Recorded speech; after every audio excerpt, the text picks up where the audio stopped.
How much effort have you put into tuning your carbon ignition? Well, this time on Engine Masters, we're gonna show you that it's worth it. You're gonna find out exactly how much power you are throwing away with a bad carburetor and a lousy tune-up.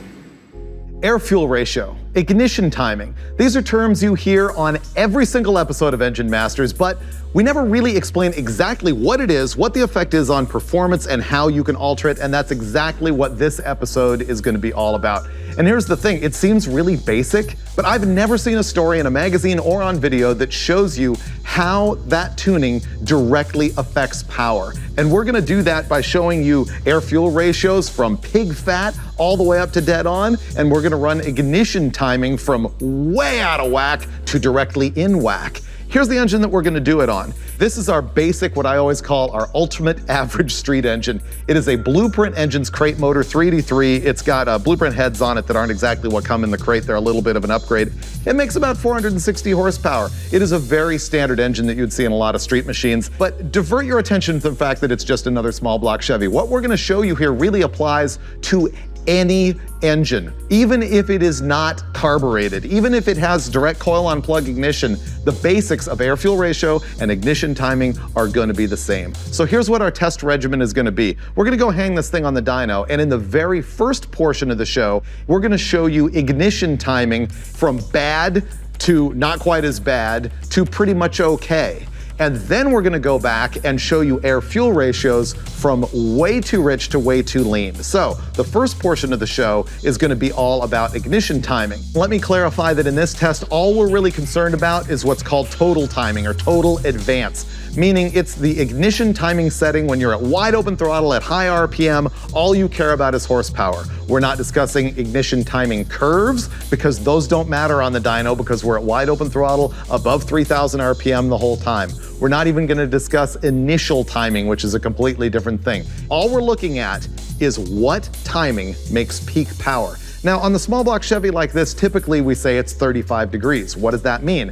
That means that the spark comes through the spark plug when the piston is on its way up on the compression stroke at 35 degrees of crankshaft rotation before it reaches top dead center, because it takes a little bit of time for the combustion process to happen. And you have to start it while the piston's on its way up so that it reaches its maximum cylinder pressure when the piston is on its way down on the power stroke. You want that peak pressure about 10 degrees after top dead center, so you need to start the combustion process earlier. How much earlier? Well, that's the question. All that really matters is putting the ignition timing at the point where the engine is making the most power without getting into detonation because you've started it too early. So that's all there is to it, right? Just load this thing on the dyno and let's go make some power. Or should I say, kill some power before we start to actually tune it up and make good numbers. You guys ready to go back to high school auto shop? Okay. Yeah, I did really well. Okay, I didn't. You didn't even go. I was the star of high school auto shop. But here's the one thing they king. never actually taught you. They told you what ignition timing is, but not how it actually affects power. This is a test that, while super basic, I've never run before. I know you've done it before, timing sweeps and stuff, but how bad can ignition timing make an engine? That's what we're about to find out. So do we know where the timing is right now? Yes. Are you ready for the number? Hit me with something good. 11. 11. It has 11 degrees of total timing. Did you just pick that like randomly and? Well, it just landed there, and I figured, well, you know, what if you just threw the distributor in and you never really checked the timing? You think, well, it kind of runs, it starts. Think of Smog era stuff that had 0 initial and like 16 total. Yeah. It was really common. So if I just grabbed a distributor and stuck that in, put it somewhere and started it up and said, oh, that sounds good, let's try it, right? Yeah, let's drive. I don't know if it's even gonna run smooth. So what we're doing here is we're gonna show you the effects of ignition timing, and we've started with, like Dulcich said, basically you just stab the distributor and walk away. It's a disaster, it's wrong. We all know just from experience that this engine is gonna want like 35 or 36 degrees total ignition timing at wide open throttle, and right now, it's gonna have 11. So 11's basically not even close, right? Not even close. No. No, this is like light years off the mark. This is not like a small change. This is hideous. Well, let's see what happens. Maybe it'll like it.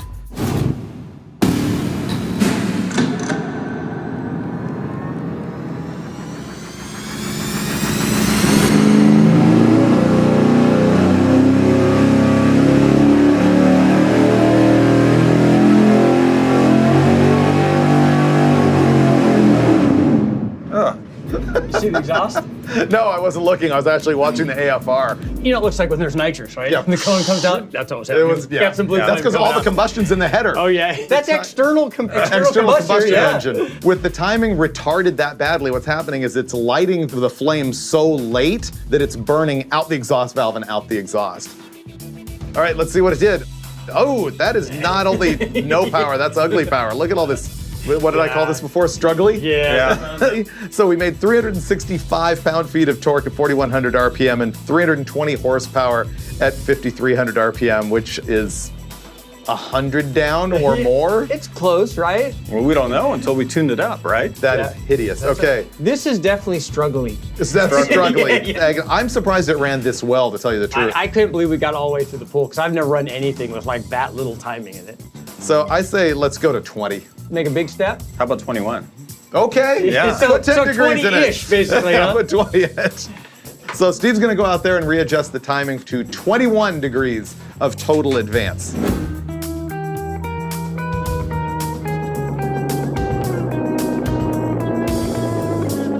Okay, go again, 21 degrees. 21 exactly right on the nose. It is directly right on the money, 21. And I have a suspicion that that's not going to be enough, but let's do this as an intermediate step. All right, let's find out. 21 is the type of number I have bought cars and put a light on them, and that's where it's been. Yeah. This is like a not common mistake, but not beyond the realm of possibility.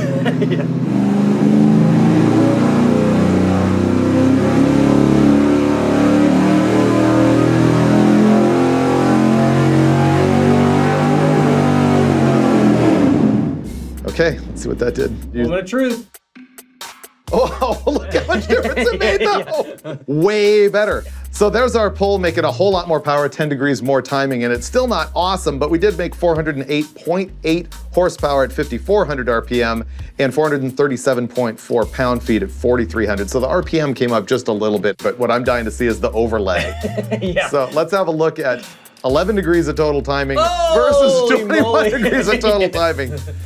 Wow. Look how much power Dulcich just tuned into this motor. Dulcich, you're a genius. No, I am a tuner, guys. Now, come on. It's obvious from that. Look Richie, at that. I can tell you this.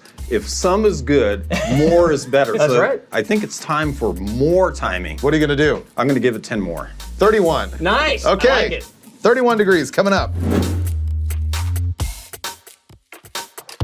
You got it at 31? Precisely. Now 31 and a half. Dead on.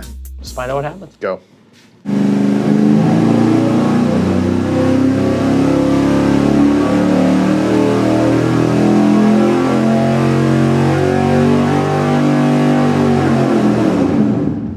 Now we're getting close to what this thing can actually do. We just made 460.8 horsepower at 5,700 RPM, once again, gaining a few hundred RPM. And the torque, 476.2 at 4,200. So that's pretty much what this engine does. And so now we're in that window of it's not gonna make as much difference as we creep up a little bit. So should Yeah. we look at the comparison between this and what it did with 21 degrees? Sure. Let's take a look. Final 21. Oh! Another big step up. And you know, if we just throw in the 11-degree one there, just look at Look that. at that. What do you think of my tuning chops now, buddy? Dude, I will never doubt you ever again. Yeah. He tuned 140 horsepower into the thing with one wrench. Dude, Yeah. that's 1 9/16, right? I'm not even using the wrench. I have that perfect amount of drag, so Oh, nice. So you're gonna go put 36 in it? I shall. Okay. Okay, half again as much timing. We did 10 degrees more, 10 degrees more. This time it's 5 degrees more, giving us 36 on the dot, which is probably predictably what this engine will want. And it's really only gonna pick up a couple numbers. We're almost right at what this thing just typically makes. Okay, so now we're just looking for the last little bit then, right? Yeah. All right, Okay, let's go.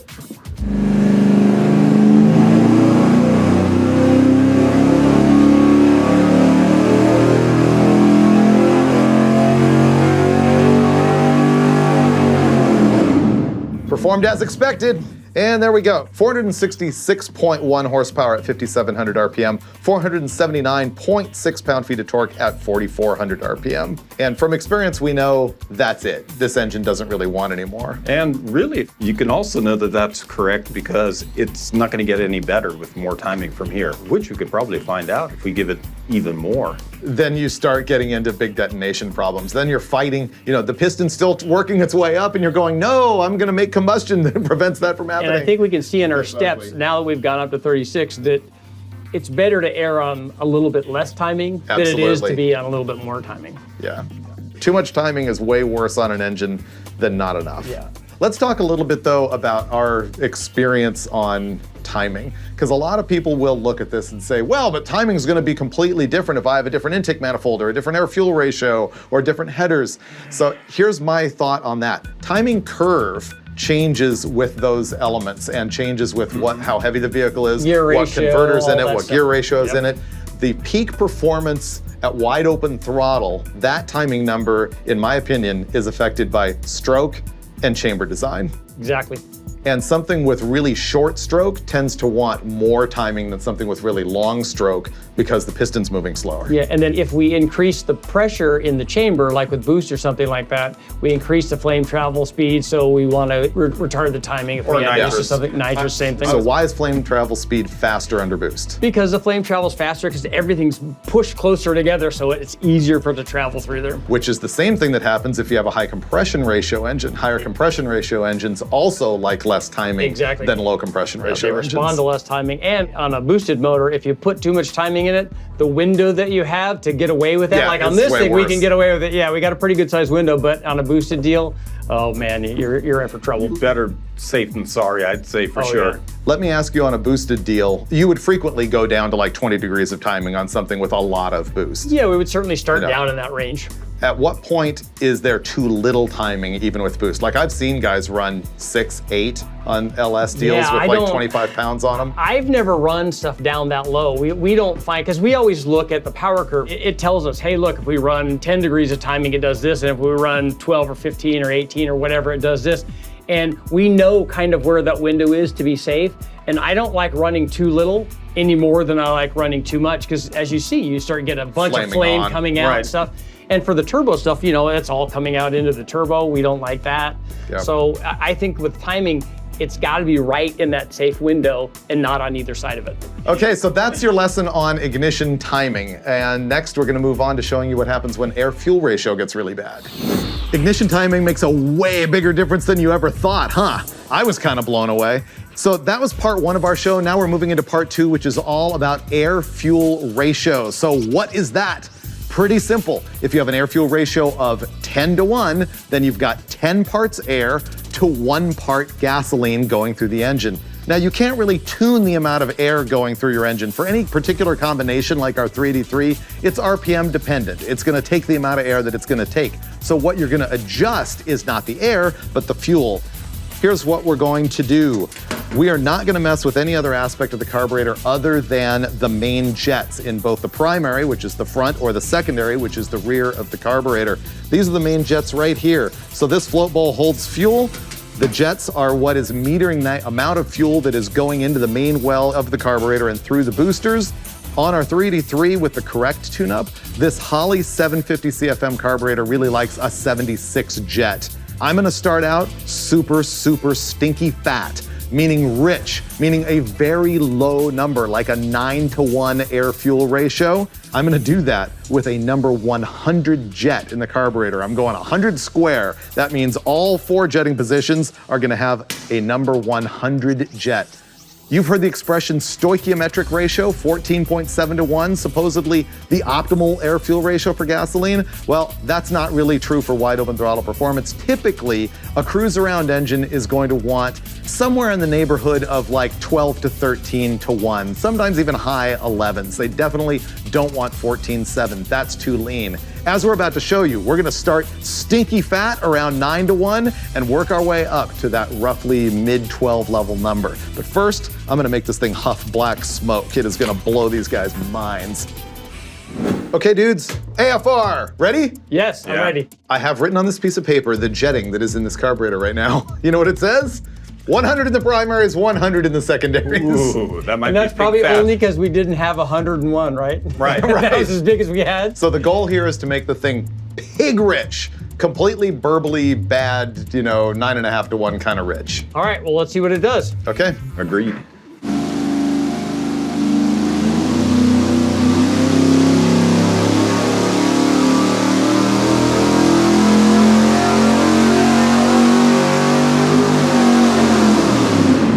That was fat. Yes. 9.3 to 1 up at the top. That is rich.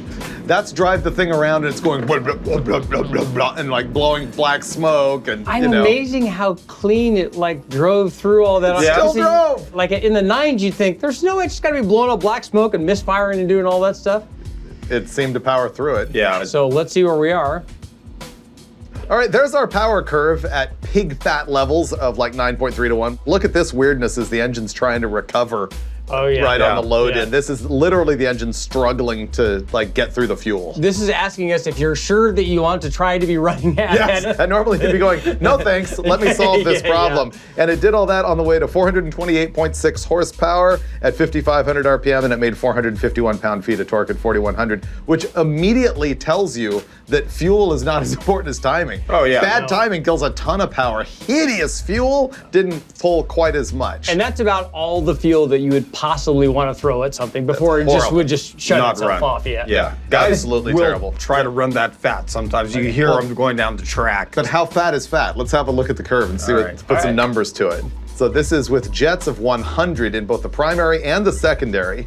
Okay, so this is the curve of air-fuel ratio throughout that pole from 3,000 to 5,500 RPM. You can see down here at peak torque, it is as lean as 9.7 to 1. Remember, the higher the number, the leaner it is, the lower number, the richer it is, and the richest it got is about 9.1 to 1.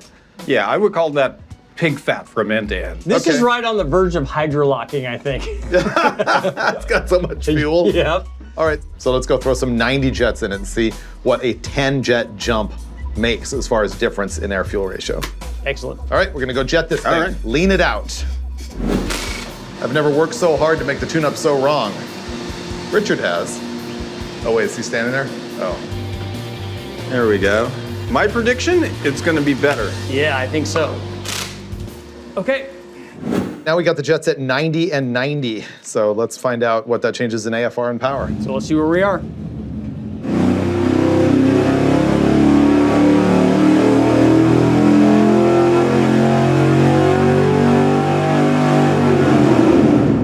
Okay, well, we leaned it out. Yeah. It's now pleasantly plump. Yeah. Right? Okay. It's just big bone. I like that. It's not big fat.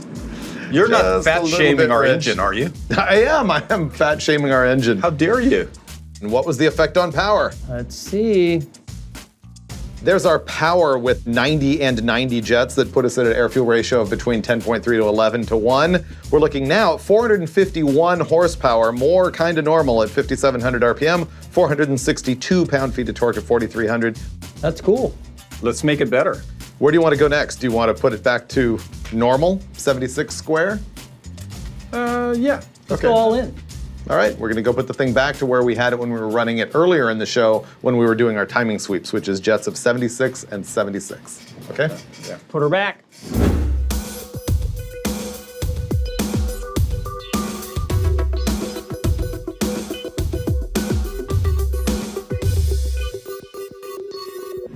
So this is our final power pull. We've got jets of 76 in both the primary and the secondary, which is the same thing that we had earlier in the show. So hopefully this thing will repeat and make 479 pound-feet and 466 horsepowers.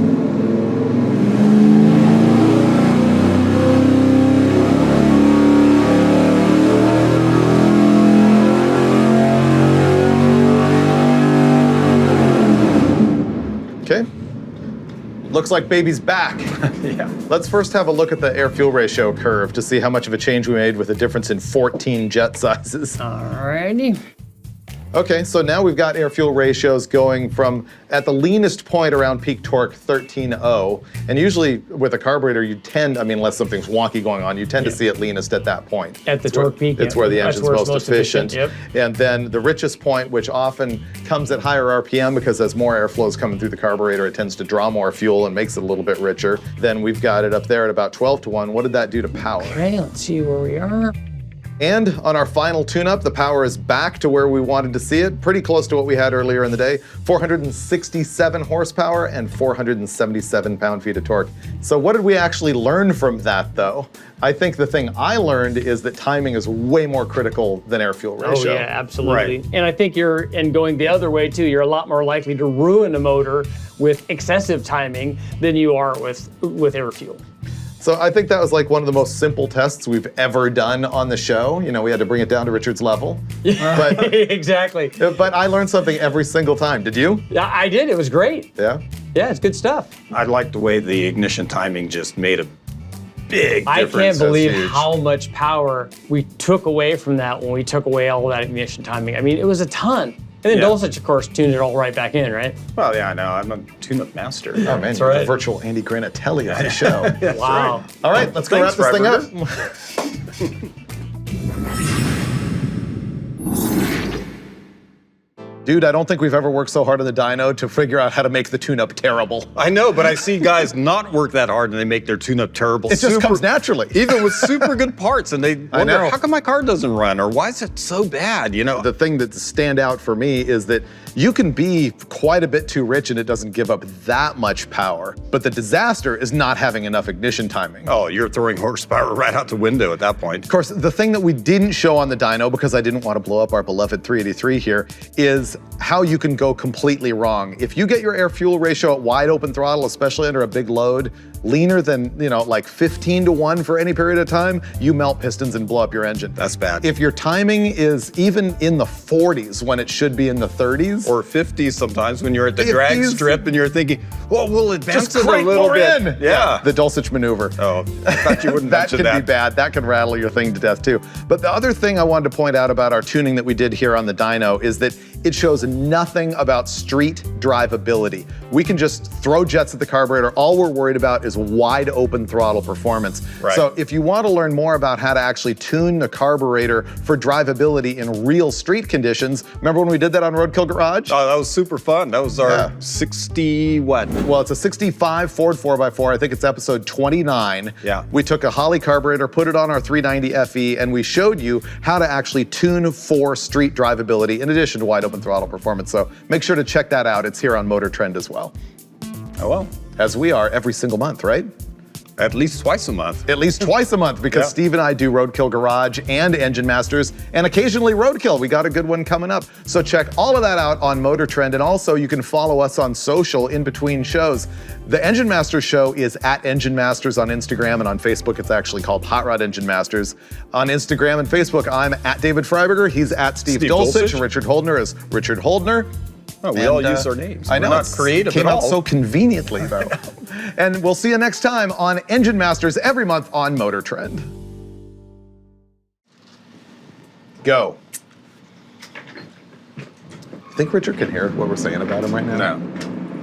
It's completely oblivious. Kind of a jerk. Yeah. The attitude is what gets me every time. I know.